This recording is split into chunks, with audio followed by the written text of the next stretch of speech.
So, let's say you've bought a physical Mastercard gift card like this one. The great news is that you don't need to activate it. You can start using it right away. You can visit local stores or shop online instantly without any hassle. Let's take Amazon as an example. I'll walk you through how to use your Mastercard gift card to make a purchase. First, head over to Amazon. Let's say you want to buy a new mouse.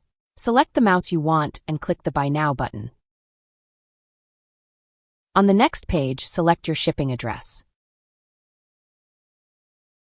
Then, when you reach the payment page, click on Add a credit or debit card. Here, a new window will pop up.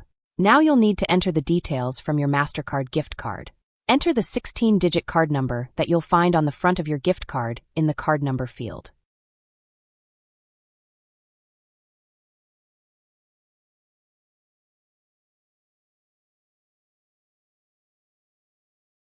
Next, for the name, you can enter any name you want. No worries, it doesn't have to match. Then, input the expiration date. You'll find this information on the card as well.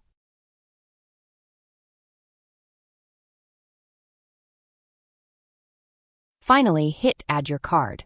Once everything is entered correctly, the payment will be processed successfully and your order will be placed. It's as simple as that. Now, if you want to check your balance or need more details about your card, you can visit the Mastercard gift card website. You can find the link on the back of the card. Now, if you bought a virtual Mastercard gift card online, the process is a little different. To activate it, you'll need to visit myprepaidcenter.com. Here's how you do it. Once you're on the website, enter the purchase code that was provided when you bought the card. After entering the code, the full card details will appear. You can now use your virtual Mastercard just like a physical one to shop anywhere you like.